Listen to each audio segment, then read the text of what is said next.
It's good, eh? Good, Bit of mate. fun, Yeah, bit of fun bit and of. games getting to this point. Hey, technology is not our friend. Oh, I don't think we're cut out for this. I think they talk about the age thing and technology. We're not quite on the right side of that age factor for integrating technology that well. Uh, We I reckon, we I reckon you need to give this to Liam. You'll sort this out one time. Yep, it's going to be a quick one. It's going to be nice and easy. This one is going live, just so you know, to Okay. LinkedIn and to YouTube. So we'll have those two as backups, and then we'll punt this onto Instagram and everything later on. So for those of you listening at the moment, and you are on Instagram, then you wouldn't have seen this live. It would have been a post production shoved up on there after the fact. Anyway, Jeremy, So, we've had Steve, lots of chats. Yes, you got the questions. I've got all these harebrained ideas, and you said you were keen to chat a little bit about them. you talk about harebrained ideas, and I mean, I probably speak to you more than I speak to my wife. Often we talk before going live with things and ideas and all this stuff, and we spend a lot of time talking about implementation and could have and should have and would have, but I think it's kind of got to a point now where let's talking between us. Let's get the conversation going and get the ideas going and get people thinking and implementing. People bitch and moan all the time. It's the easiest thing in the world to do. So let's try and Yep. create some kind of positive feedback and positive things to do to get the club culture going. Because between you and I, we've hypothesized. We're not going to say we've come to the definitive conclusion, but we've hypothesized that South African road cycling is in the state that it's in, meaning that it's the same people at the races doing the same things. The feedback from beneath is very low. Now, Yeah. we established or thought of that it should start at a club level to essentially feed up and feed the machine. What's Yep. your thoughts? Yeah, you've heard me say this over and over again. I really do think, and this is my personal input on it, that club culture is vitally important. I'm very community orientated, just in who I am. And when I say that there's a scale to that community, so small groups of people getting together, look after each other, and the community structures support each other for a social function, but also support each other for a practical function. Um, in terms of cycling, in SA, I mean, it was quite a complex history that goes on in South Africa. But what I'm witnessing at the moment, and I see it repeatedly, is we have a bunch of individuals who are empowered. In other words, each individual can go and sign up to Cycling South Africa. They can flip and change between clubs whenever they want. And they don't do very much in terms of supporting those club structures, and those club structures are disempowered, and then they wonder why when it comes to an event or something like that there aren't more people supporting, because it's the marketing is happening direct to the individual and not to the communities. So it's like I said when we were talking about this before, I'm not exactly sure how we get to a point of a simplistic one word statement that's going to make it all understandable. But to me, I see a massive gap in the South African culture environment for cycling.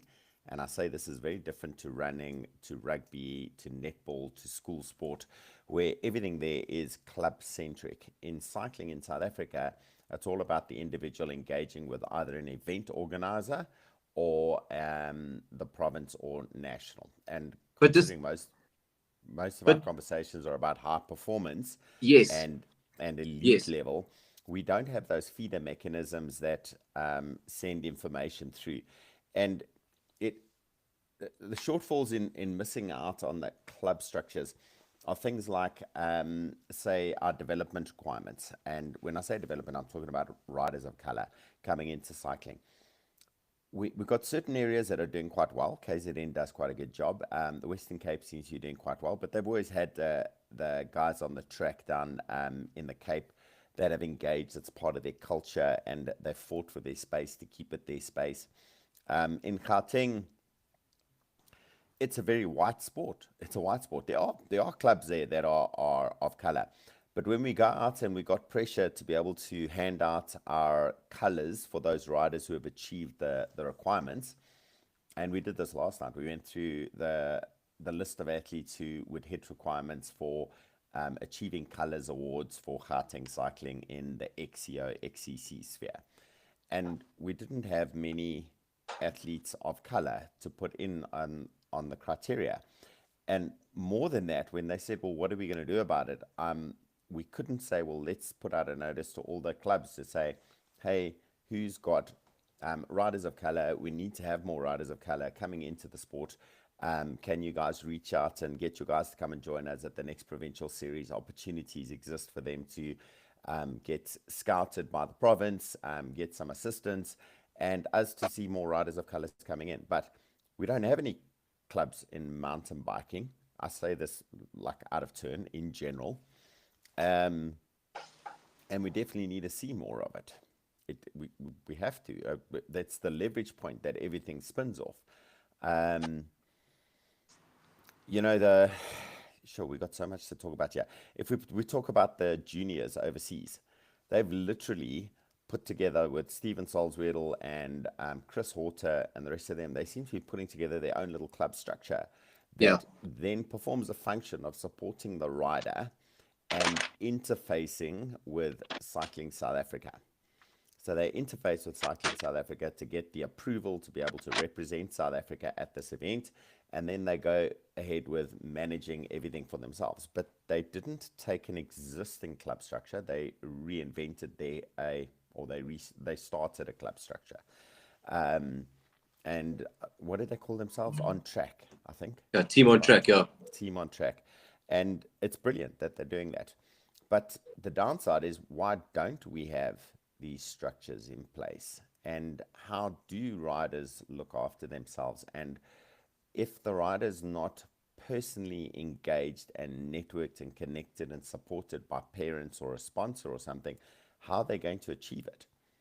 And that's where the club fits in. And we've spoken about like riders like Danny van Niekerk. She seems to get out there. She's self-supporting. She drives things on her own, and she's able to get on with the task. Is there any club that got her there, or is there a role that the national body played to get her there? Now, I don't know her exact story, so I wouldn't be able to answer the question. Watching it from the outside, anecdotally, I would say, no, she did it. She did it. And if I throw the question back at you, like we've just had Comrades Marathon last weekend, and if you're going to enter Comrades Marathon, Jeremy, how do you enter it? One, and two, how do you represent yourself when you're running? Those two questions. If you want to join or take part in an event like the Comrades Marathon, you have to have an Athletics South Africa number. And in order for you to have an Athletics South Africa number, ASA, you have to belong to a club. And then when you go to your races, wherever they are, you run in your club jersey. And then, like, I know in the area where I live in Benoni, there's a big club here, Benoni Northerns, and they've got a very strong club culture. Then they train in the morning. I see groups train in the morning, in the afternoons. They're very, very busy and very, very active. Yeah. And that promotes community. And then within that community, the Comrades Marathon, I'm sure with all clubs, it forms a big part of the clubs, the reason for why they are there.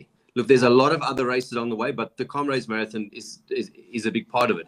And it gets people training together, working together, because, or any athlete will know, if you're training for something that's big and hard and long, you don't want to do training all by yourself all the time, because that's mentally tough. And if you can hook up with people that are nearby you, like-minded people like you, it helps and makes things a hell of a lot easier. And they've got and you build a club community of people that do things.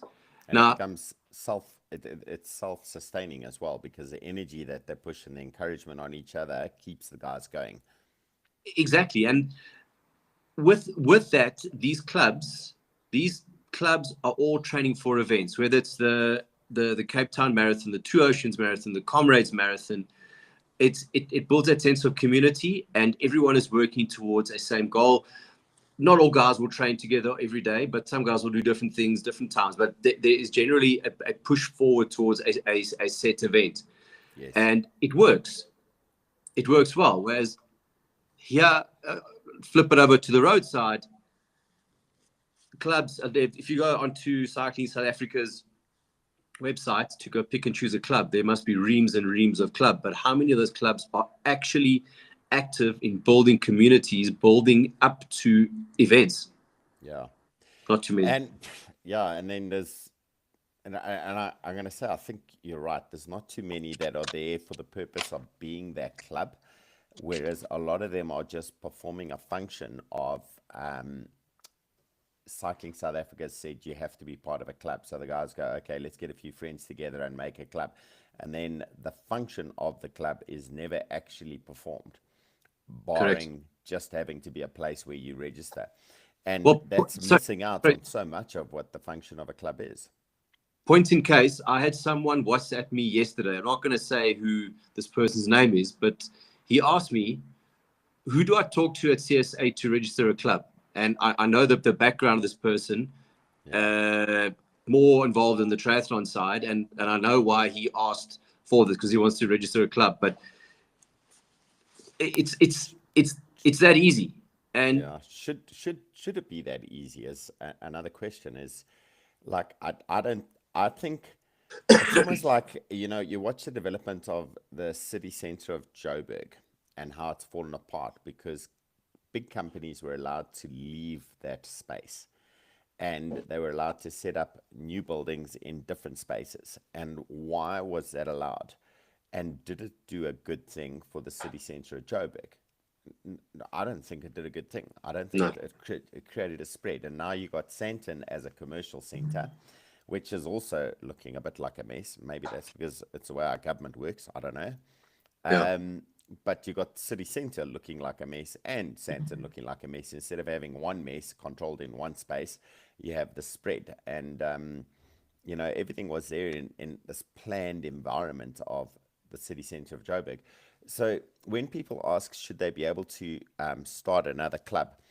I I'm going to take this back a step and say, when you register as a licensed rider, so you've registered with Cycling South Africa, the priority in that process is you, the individual, and then there's a little drop down menu of all these clubs. The prioritization on the club function is not very high. So I don't see, like, it's just you go through the list and you click whichever one you want, and then all they have to do on their side is acknowledge that you're a club member. So a lot of people are just accepting those and carrying on with it. I'm part of a club in Midrand called Rafa Cycles from Rodney Fowler, and they're doing a nice little job of looking after things. But repeatedly, they ask me the question, assuming I know, which I don't, of why should we be paying membership to Cycling South Africa? And it's the same question around why should Cycling South Africa support the club? Both of them need each other. And we got to understand the positioning of each of these organizations and what their functions are. Like Cycling South Africa is a legislative body that connects the sporting environment through two levels before they get to the individual. So CSA goes down to province, province goes down to club, club goes down to individual. That's how the communication mechanisms work. Cycling South Africa is not an event organizer, or shouldn't be an event organizer in my mind. The province is not an event organizer, or should not be an event organizer. But the province is merely a distributor of the legislative instructions of Cycling South Africa. Cycling South Africa is one below Sports Confederate, or SASCOC, and it gives instructions from the government down. So it's how yeah. law works. It's what the processes are. And this is where the history comes in, and we're going to have to go through this at some point, but it's Cycling South Africa at one point in time allowed people to join directly by skipping out the club, which then led to the degradation of some of the clubs. They weren't strong enough to continue. Whereas other clubs have done well building off the back of it, but I'm going to say that they built off the back of the commercial opportunity. So I look at someone like Cycle Lab as a club. They're an incredible club. They're very well organized, very efficient, very supportive, very engaging. Lots of coaching goes on. They got a big membership base. They do regular rides. They help each other out there. They actually quite disciplined. In the beginning, when it grew very quickly, they had a bad reputation. But I must admit, when you see them riding now, groups of like 60, 80 riders, all just two abreast, all following the rules and not skipping robots, and I'm impressed with them. But at the same stage, how many clubs like that do exist, knowing that we got the number of cyclists that we have, and then is it that they are there for the purpose of developing the community for the community's sake, or is it that they're there for developing the community for the commercial sake? And it's not that I'm going to say it's for the commercial sake because they want to see sales. And is Yeah. that a bad thing? No, it's not a bad thing. It's a good thing. It's building the back end of the sport that's needed. You need commercials of it, but at the same stage, a club is not necessarily, and to me, should not necessarily be a for-profit activity. It's going to be something that needs to cover its costs, and it needs to be managed all the time. There needs to be financial controls, obviously, but its function is to create a place for cyclists to be able to um, join, be a part of, feel a sense of community.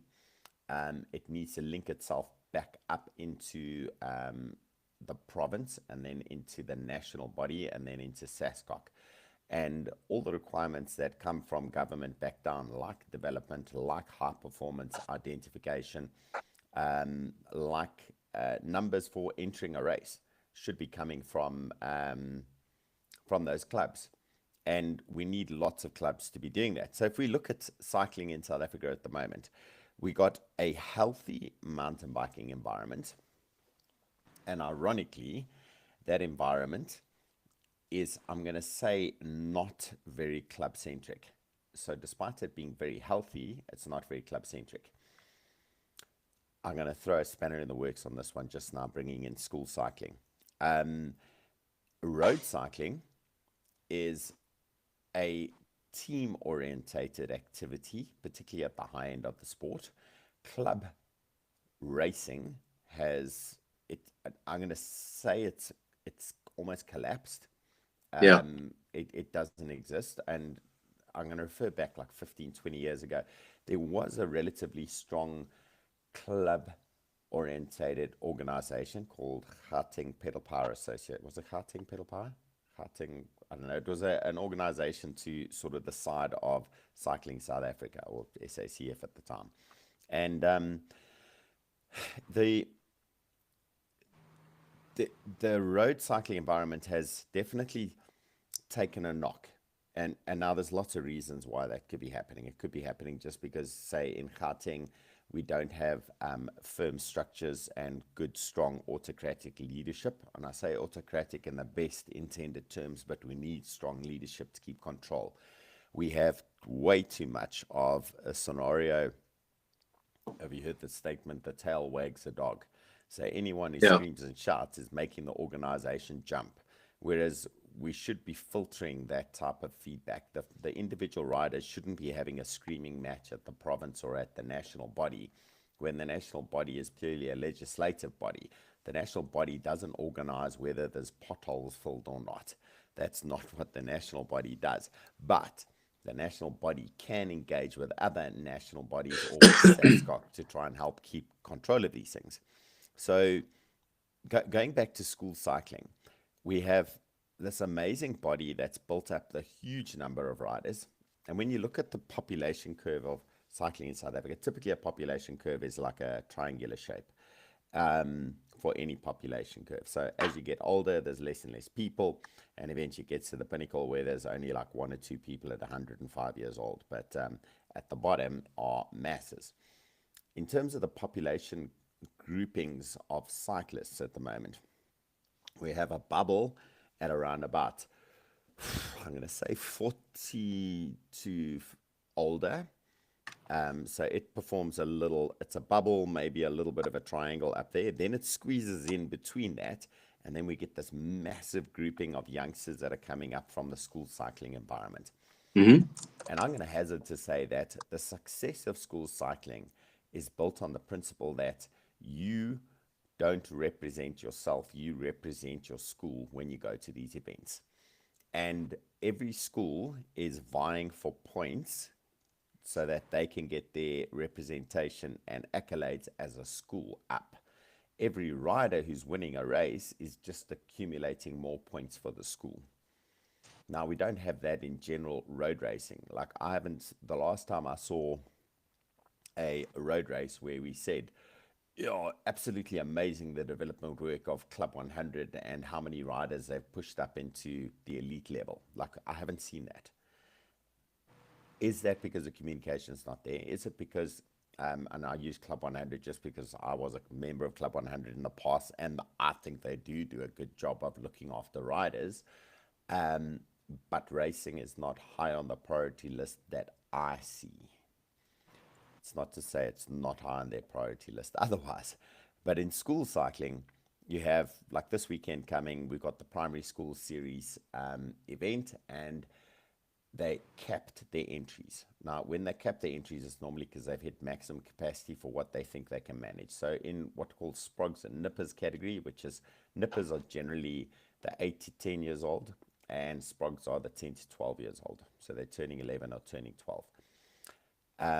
If you go to a provincial event, you'll get like 30, maybe 40 riders participating in a category in an XEO. At a schools event, they've now had to split them, and they can get up to 200 in each of those groups. It's crazy. So they'll have one group of 11 years old, one group of 12 years old. And then when they start them, they start them on a seeding basis. So they're taking care of so many factors. But if they want to enter one of those races, you don't enter that on your own. You have to have a school that's registered, and then you have to have a team manager in that school. And when you go to collect your race numbers and to register on the morning, you don't go as an individual rider. Your team manager is the only one allowed to go and speak to the organizer. You go and speak to the organizer, and then you go back to your school, and everyone's gathered there and they get the information. So this tiering of information and the tiering of flow works so well. And what's really cool to watch is when the schools are coming towards a point where they're needing more points or something, there's only so many riders who can win races. But the way their points work is that just for participating right up until I think 150th place, you get 1 point. Anything from 50th, I think it is, onwards is a point for participating. Steve, so sorry. You go to all these races, and you probably know more about the inner workings than most people. Now, I understand how the point system works, and each school, the more kids you bring, the more points you get, the better it's going to look for your school. Yeah. And by this time, whoever's watching this, and you will know, I'm very pro racing. Of the percentage of kids that are there, how many of those kids are serious about it and are racing for a good placing and or to win? Because you get so many kids. Some are there because mom and dad says you have to ride bikes. Some are there because they want to win. Some are there because they don't want to play rugby or cricket, and this is the next best sport they could pick on the list. Yes. So if we are looking at performance, performance, there's masses and there's performance. Yes. And that is, again, it's a triangle. So the majority there are participants, and they're there because they want to be a part of the group. And some of them are there because they got cajoled into participating because the school needs some more points, which is exactly the function. And because they spend time together with each other, they then develop the social networks and they start to enjoy it. And in the beginning, so I'm roundabout way getting to the answer to your question. In the beginning, it may be that just that they ride their bikes with an image in their head that they are Tadej Pogacar because they've seen some TV coverage. Or maybe it's just that they think they're a Tour de France rider or they're going to be a mountain bike rider or an Alan Hathley. That's in their head. That's if they're educated. If they're not, they're on their bikes because they got the wind in their hair and they're having fun. and suddenly they made a priority and they feel like they are growing up and becoming independent because they're able to go off into a race and ride around the circuit on their own with a bunch of other kids their age. There is, though, a strong factor of socialization. The socialization is where the education is going to come from watching each other, from modeling off other people, from getting instruction from the coaches in their school, from watching the kids that are older than them and seeing what they do, and then ultimately looking at the kids who are the highest performers within their school. Now, let me tell you, there's a lot of schools who participate in the school cycling that don't get the results at the top end, but they're still there with decent numbers and they're still getting points. And you need that. You have to have the numbers to get the high performance riders out.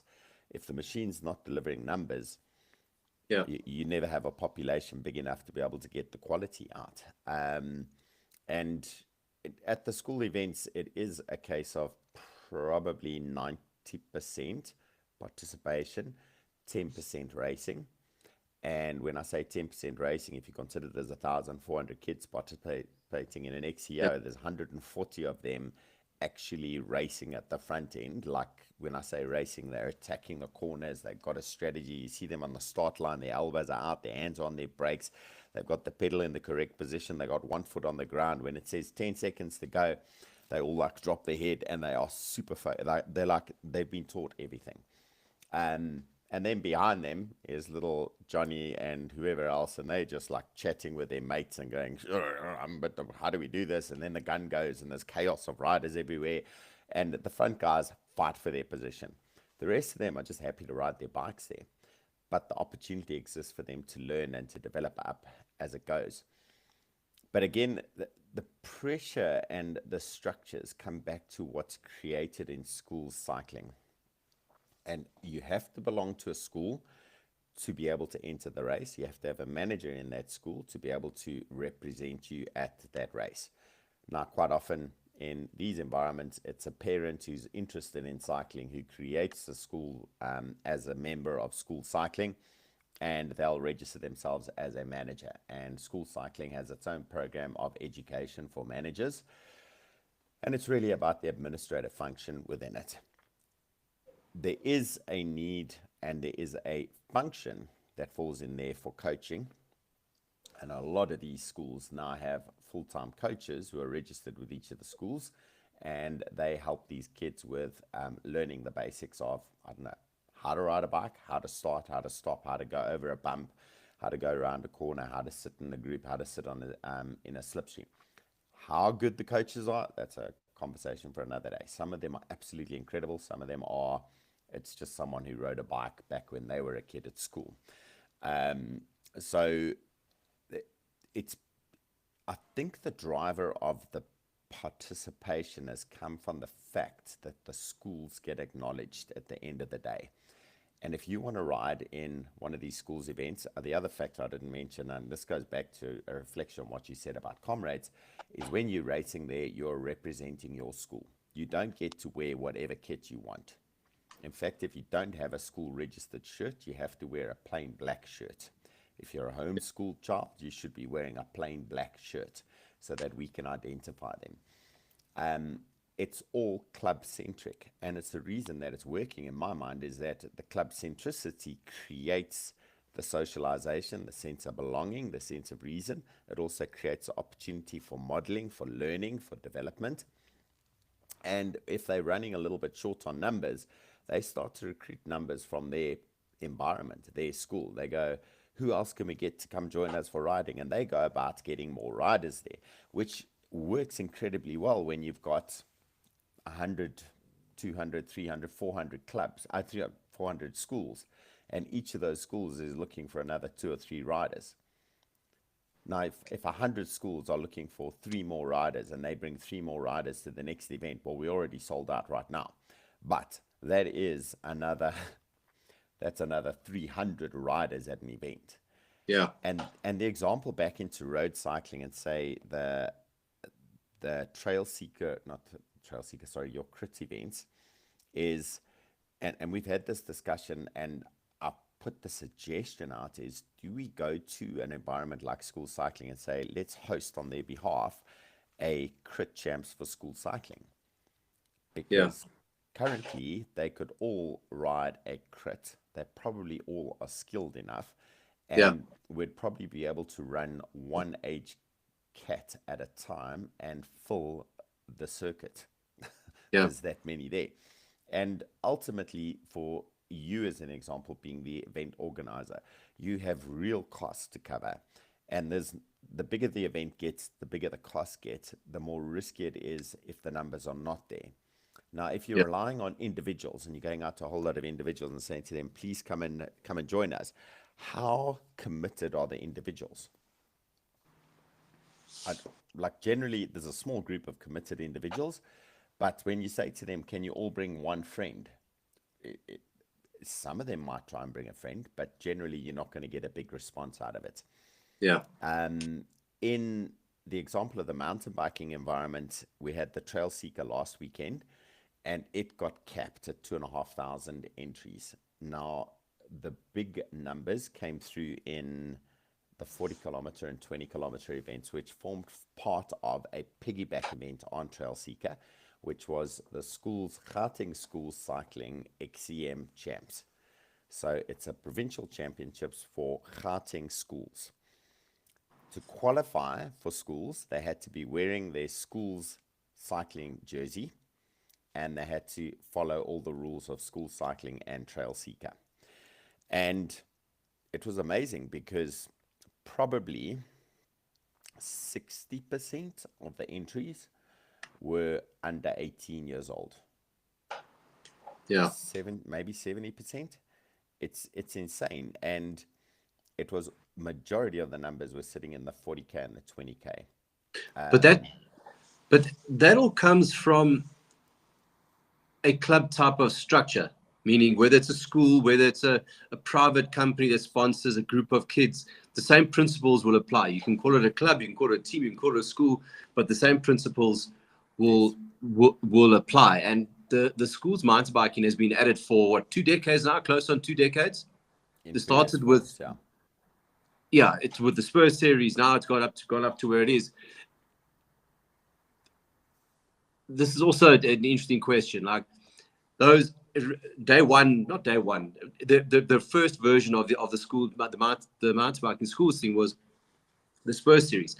Yes. Was there a direct flow from that, from when the kids finished high school to what percentage of them carried on into mountain biking and XCO?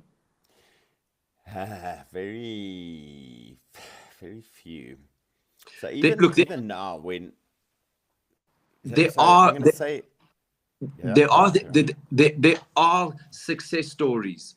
Yes, Alan Hatherley, yeah, geez, like the Mark Pritzens of the world, the Blaine Kick, Blaine Kick Blaine. I mean, Coventry. Yeah, there are success stories that have come through it, but I just don't see the follow through from school onwards. and it is a criteria. So in watching it, I go, where do these kids go? So we've got these two population groups. One is a bunch of individuals who have to join a club. That's a 50 plus years, my category. Like I join a club. I do like riding with groups, but I don't like riding with massive groups. I'm much happier in like if I can get out for a group ride with like between 6 and 8 riders. That's where I'm happiest. When it gets to like 80 riders, not exciting to me unless we're racing and I know the roads are closed. Other people absolutely love it. They love it, and so quite often my opinion on these things is not necessarily correct. But when you do a functional body that allows people to participate in a sport in a structured, supported way, it makes a massive difference to their continuity in the sport. The problem that we got at the moment that I see in cycling in South Africa is we don't have a massive, strong reasoning. Like, is there a massive amount of support for clubs in South Africa? Like, is it there that people go, I'm proudly Club 100 because we're the best club out there and we just got the winner of the Ride Joburg, No one says that. No one says that. Why not? It should be the priority. When you look at rugby, we go, um, Bucky's Botha 10 years ago. Everyone like loves Bucky's Botha. And where was Bucky's Botha from? He was a Blue Bulls player. And Yeah. everyone was proud of Bucky's Botha as a Blue Bulls player. We don't have that structure in our environment. So we are starting to see it come through from the school cycling now when they participate in a provincial or a cup event and we go, that's one of the Uffies boys. They're incredible. Their club structure is so strong and they've probably got 30 of the best riders in the country are coming out of that school. Now, when you come back and say what high performance or high performance programs does Cycling South Africa have at the moment?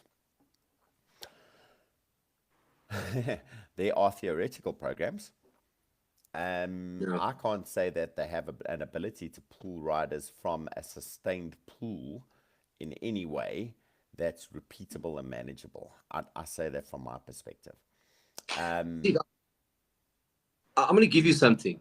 Yes, Clubs, they should be a very large, if not all of the members should be from the immediate community and or vicinity.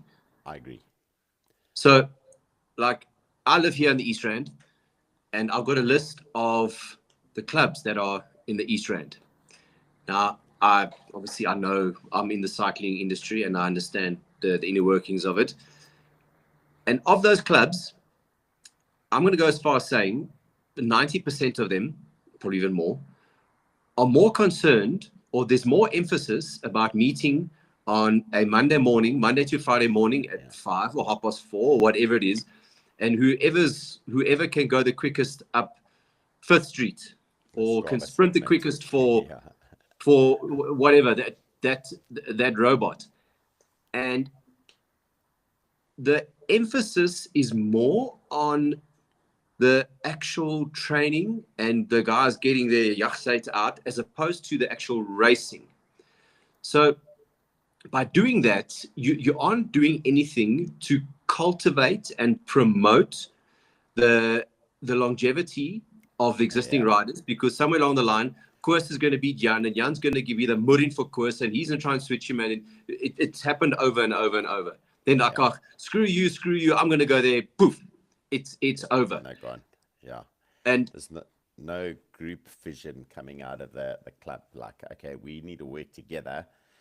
I explain to a lot exactly, of people that cycling does amaze me because we are very quick as a sport to, um, like, how do I put this so that's going to be diplomatic? I'm not going to get taken apart on it. When someone does something wrong, we all pin them up on the the community notice board and point our finger at them or going at how bad they are, not yeah, looking at ourselves and going, actually, by doing that, we're telling every other sport. Like, the perception in the general market is that cycling is a sport full of druggies. Is it a sport full of druggies when you actually look at the data from WADA? No, we're way down on the list. So the number of athletes that get caught and banned, WADA produces that information. And on that information, you can see the sports with the most number of things. And then you'll get all your sports like your bodybuilding and boxing and wrestling and then your EFC. And then it goes into sports like rugby. And all of those have greater number of positive tests than cycling does. But the perception in the market, because of the way we handle it, is we literally point fingers at each other immediately and go, I'm better than them because they are worse than me.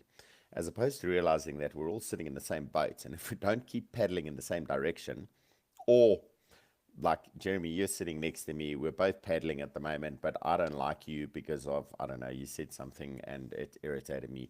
So I I pull the plug out of one of the holes on your side of the boat, going, he can sink. Like, yeah, we're all going to sink. We're all going to sink. We're all going under. It's not going to help us. And we need to be able to take the step back far enough that we can see that we're all together.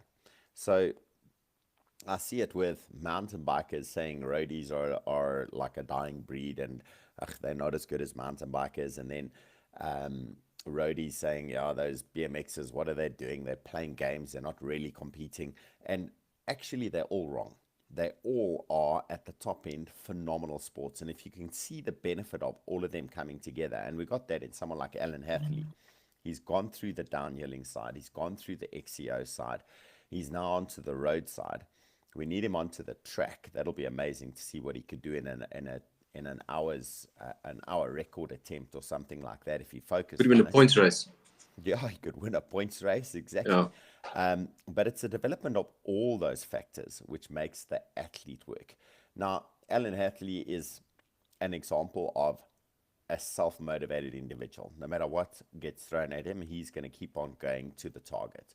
So he's a bit of an unusual. He's an anomaly. Candice Lill is the same story. She's an anomaly. Her structure that supports her is herself, her husband, Darren Lill, and the small group of sponsors around her.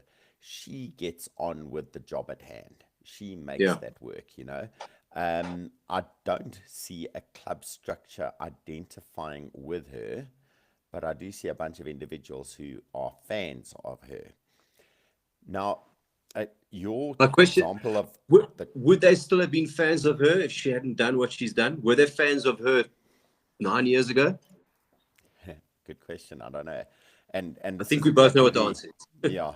And this is part of the reason I say to, like, it's diverting from what I want to talk about, but when I get to prize givings and I have to present a prize giving and people tell me to hurry up, I go, would you like me to hurry up when it's your turn on the podium? And what I'm getting to here is everyone says, why did you rush us off? But Yeah. then when someone else is on, they go, hurry up. It's because it's this egocentricity that's running through the blood of every single cyclist. They're not realizing that they need to be spending time looking after the cycling environment. So, I do see, you know, you don't want to spend the whole day at the prize giving, but at the same point, if there was a social structure behind it and a reason to be there in that you're representing and you're supporting your fellow clubmates, would we see more support coming through? Now, I've got questions back at you, which I'd like to ask next about your experience overseas and how club structure was so important to those environments. But I want to take it back a level. Two points you brought up. One, when you spoke about the clubs on the East Rand and all they really do is spend time racing each other in an informal environment, trying to get a Strava segment, and there isn't any long-term vision to those clubs. So they're missing out on the connection up to, say, provincial or national level and where those riders could go, what opportunities exist for them. And is that a downside of the lack of communication or the lack of perceived communication or the difficulty in getting communication to understand what's going on? And is that lack of communication or difficulty in communication there because structures don't exist or because structures don't function? Now, there's two different things there. Are the structures not there or do the structures not function? If the structures don't function, which is what I think it is more, there are clubs, but they're not Yeah. functioning in full role and they're not prioritized to function. So the pressure is not put on them to disseminate that information. So I go back to school cycling. If you want to be a cyclist, you're going to put pressure on your school to register so that you can do the event. And when you get to the event, you're not celebrated as you're celebrated as a representative of your school. In the same Yeah. way that school netball, school rugby, school soccer, you are part of the group that is that school. So the immediacy function compared to the long-term development goal needs to be, it needs a whole lot of work. It definitely needs a whole lot of work. And there's this gap. So as I sit I try to figure out what's going on our provincial bodies, and I'm on the Gauteng cycling provincial body, and let me tell you, there's people who are doing amazing work. Like there's incredible work, and the passion that goes on in the background. You know, like Gerrit Val sits on national, but he's not Gauteng, he's Sedibeng. But his passion and time he puts into the sport is absolutely insane. You know, he's a full-time working man, plus he's a dad, two kids and a wife, and he wants to do some cycling, and he's running road cycling. not earning money out of it. I think they have a retainer for directors of sport at 5,000 Rand a month. That's it. That's what you get to work with. And like I know Steven Solzwedel, looking after track, he just said, well, can we put that money into other uses? I don't want to take it. So he's now using Yeah. it to develop up nationals and things like that. So, and then we have riders who go, can you hurry up? This is ridiculous. The worst run prize giving I've ever been to. And I look at these guys and I go, what's like, calm down. Like, so you're losing half an hour in your day. What's half an hour in your day? Go and support those riders. Give them a round of applause and pat them on the back and watch how over time, if you build that culture, it's going to pay back for you. Yeah. So the immediacy and development needs to be looked at, and maybe that's a conversation for another day. How do we start to create the connection dots between? I'm going to go back into school cycling, and you spoke about where do people go outside of when they finish their school cycling. Now, if you know what you're doing and you're good enough, you find the clubs to join, or you find the teams to join. I say teams, I say clubs. I mean, it's the same thing. It's a little entity that's registered, and you start to get the support structures you need to be able to learn how to go up to elite level sport. At the moment, school cycling exists at primary school, at high school. So primary school is it's a schools cycling South Africa managed function. Then there's high schools, which is a schools managed function, but they've got an amazing sponsor and partner in Cycle Lab, and they see the commercial benefit in it. And then it disappears. Like when you finish school, what club are you going to join that has the same culture and structure that you can get hold of and develop up into? Cycle Lab's doing a good job of pulling those riders through from the school's function into their club structure outside of the school. But if this kid goes to university, the university teams are the next ones that need to be looked after in the same way. They need to be developed. And then we need to start looking at how we connect the clubs that do exist and are doing a good job and have a good functioning committee, start to connect them with these schools so that those riders can start to identify who those clubs are in their area. Some schools, some clubs are connected. In Pretoria, there's a fair number of them starting to get it right. So we have the Linwood Cycling Club, which is part of Linwood Cycles. They got a commercial reason to operate. Obviously, they need to sell equipment. That's how their business operates. But they know they need a community that's going to support them. So they put the club in place. The school of, I think it's sorry, Steve. Park. See, I'm sorry. I'm going to interrupt you there. You've spoken, and it's no state secret. I think everyone knows this. The stronger clubs these days all come from Pretoria. bike shops. Bike shops, yeah. Bike shops. All come from bike shops, and all of those. Again, I'm leaning more towards the road racing side. Yeah, they do that in order to create their own market. If people are riding bikes from their shops, they need to buy a tire, they need to have a service. Where do they go? Oh, I train from there, so let me go there. Again, coming from the East Rand, all of the big clubs, bar one, have that, follow that model. And Yes. the bike shops, they don't really care for racing, they just care about sales.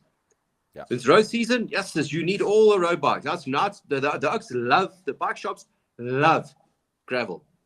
So it means I must buy another bike. Yep. That means you must buy new shoes. You must buy new this. And if yes, a bicycle riding on skateboard ramps was a new way to make money, Oaks, you have to have this new bicycle. It's the new thing. So my counter argument to you on this is what happens when you're a person who doesn't have money to spend on those bicycles and your club structure is based around commercial needs?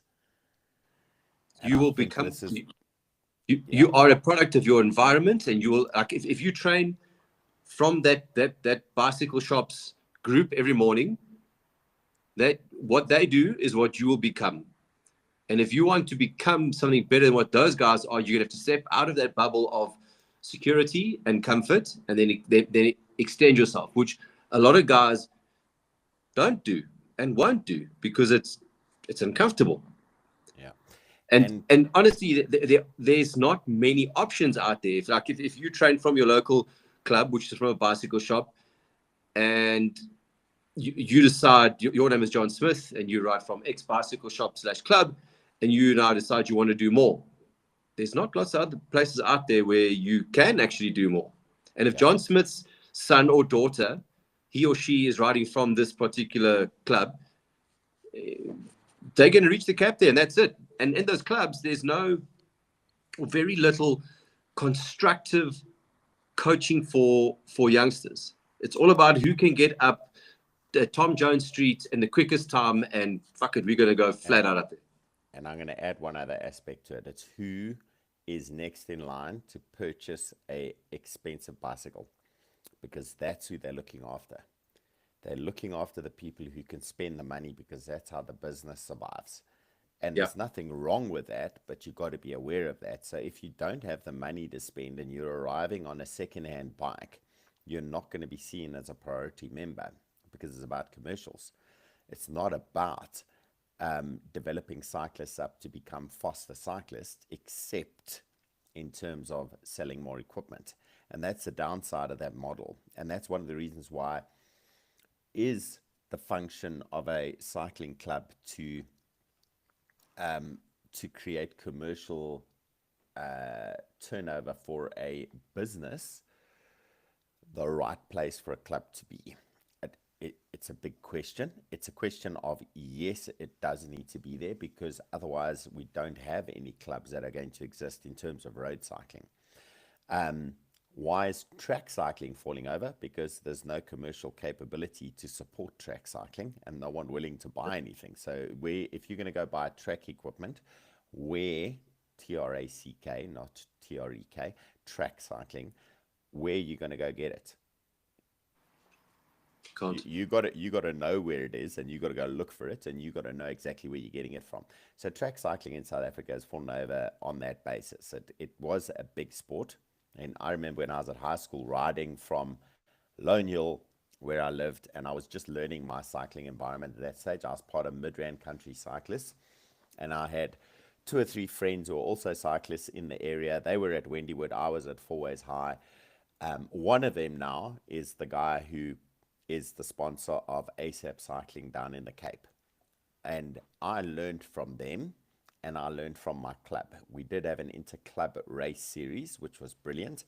My school, well, I don't think we even had a rugby team at that stage. So school sport was a non-functioning side of the school. But going back, I want to ask you a question, because you've raced overseas. You've raced at a very high level. I raced as high as maybe getting to represent province. That's as high as I ever raced. And I got into, if you can call it a pro team. In other words, I earned a retainer. I earned some money from riding a bicycle, but I never made money.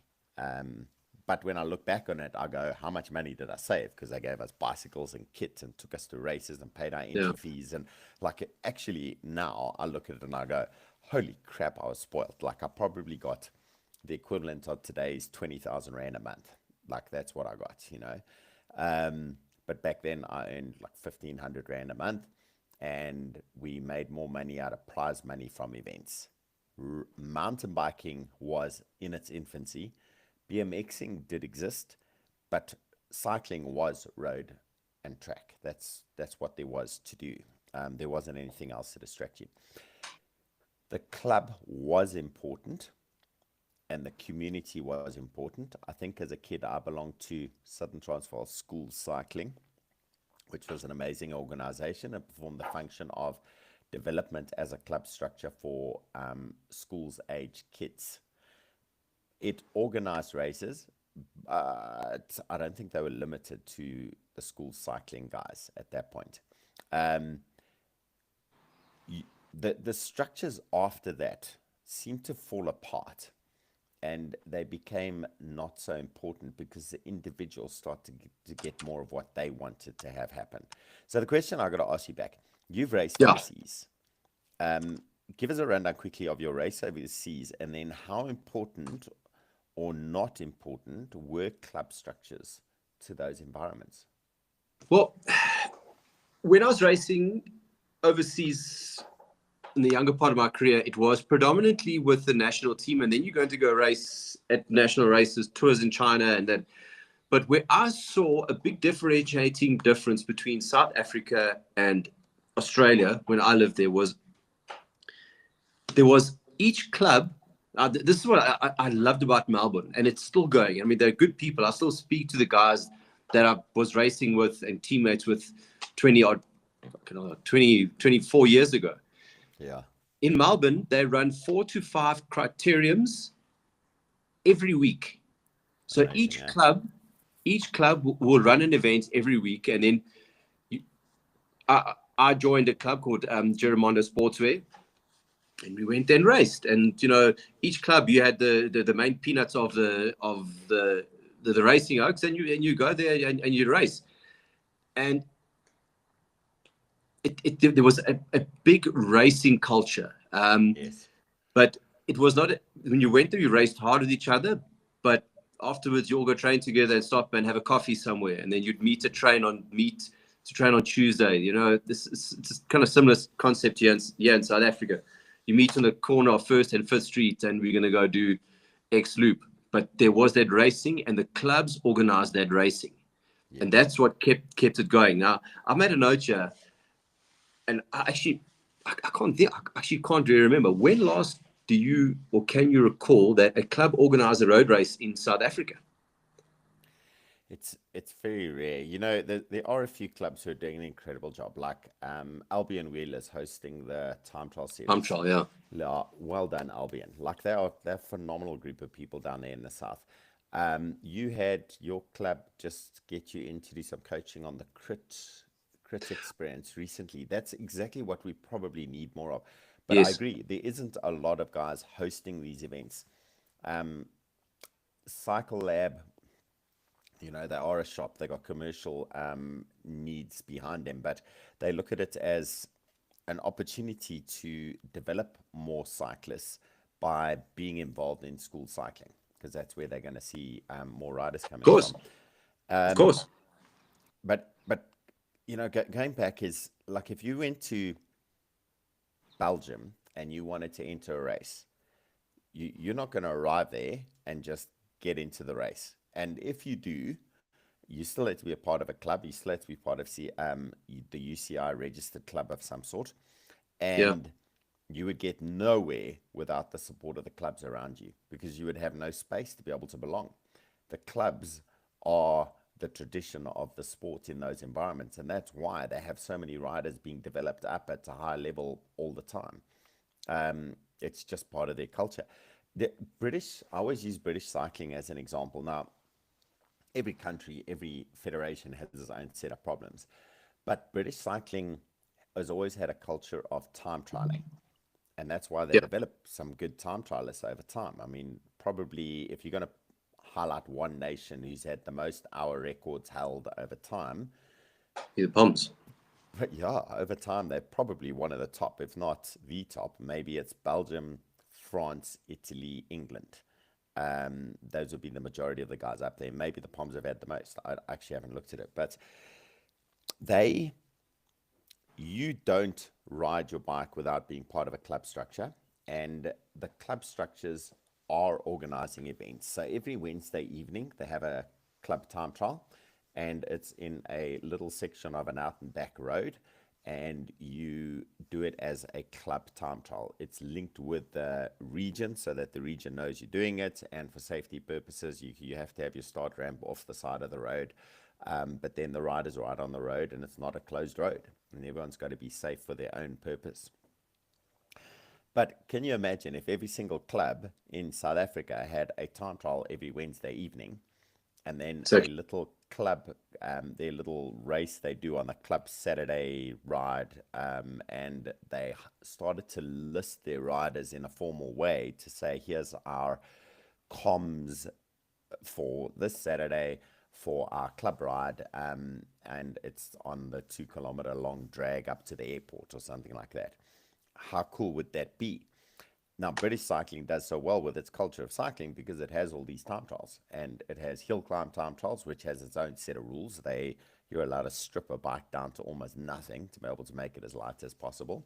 In fact, their time trial series, one of them doesn't even follow UCI rules in that you can have adaptive fairings on your body. So the guys put like hydration packs in the front and the back to make it like a bit of a bubble around your body, and they put them on their calf muscles as well, and so they're setting new standards. But they are so good with events being organized at that club level. They have a problem in that they don't have the freedoms we have in South Africa, where you can host bigger events. And you know how difficult it is to host events in South Africa. I was chatting with Tanya Harford the other day, saying how expensive it is to host a big event in the UK. And there, the traffic department wants like £1 million, like £1 Jesus. million. You think, okay, in South Africa, they want 40,000 Rand for the traffic department to be out there. And then you don't know whether they're going to pitch up or not. But 40,000 Rand compared to £1 million. Yeah. And that's why their structures stay down at like club level, because to host at big level is just gets too expensive. You can't do it. But the administration of cycling in England was cleverly put together, where if you go to England and you want to know where to get into cycling or to get information about cycling, they more than likely are going to send you to a velodrome. The velodrome is the physical location where all the clubs communicate back into the provincial or regional or district body. And they then have meetings every now and then that'll go up to whatever the next level is, provincial up to national level. But like if you go to Manchester, you go to the velodrome there, that's where all the different sports are housed: BMX, road, track, mountain bike, artistic, whatever it is, all the different commissions are all housed in one place. We don't have that in South Africa. We don't have any physical housing, any centralization. And I think club structure to me comes back down to the centralization. Jeez, I see we got to finish up now. But this centralization is so important because you can't have control. You can't have this autocratic or orientated control that you need to be able to manage a sport without the centralization happening. And we've just had too much diversification going on over time. And I'm going to bring it back to school cycling and say I love what they're doing because it's a strong, autocratic, centrally controlled system that empowers the clubs. Yeah. And that's why they're seeing the money come, or not the money, the numbers of riders growing. And from that, we've got a future that's looking incredible. I mean, you put out your thing saying there's 52 riders participating in road and track outside So of South far this Africa year. at the moment. Yeah. Yeah, so far this year. That's incredible. They are Yeah. all self-funded, though, I'm going to say, and self-motivated. Yeah. And should we be seeing more structures more formally set up that relate back into a club structure of some sort? And maybe Stephen Solswedel is creating that for those juniors at the moment. Yeah. Tiffany Keep, she made her way out there on her own. Mention a rider. They did it on their own. Well, it's not women. Sonara's there. Tiffany's there. Maddie Yeah. LaRue got there through the Canyon, through the Zwift Academy.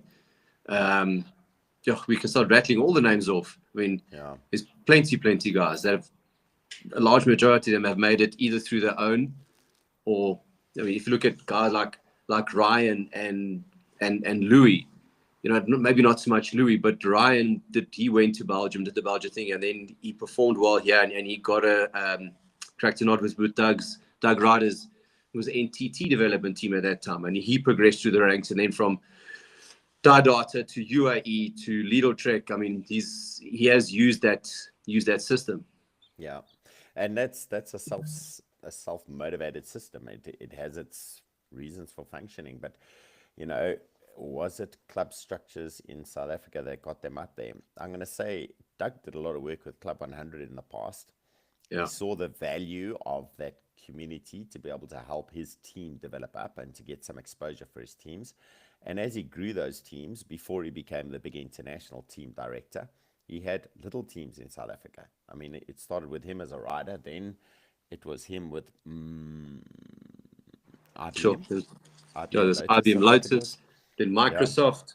Yeah. Yep. And it grew and it grew and then it became Data, and Quebecer, then Data, then NTT, and now he's like literally it's not a South African team anymore. No. He's grown up to the point where he doesn't need any of those structures, and they consider part of the structures in South Africa to be limiting as well. I mean, yeah, it's anyway. I see we got to end this. I'm running to the end of the time period here. Jezza, that was amazing. Cool. I Let's do think we this again. need, There's yeah. a lot more. And I'm going to say to anyone listening here, so I'd love to have more conversations around this and your ideas on it.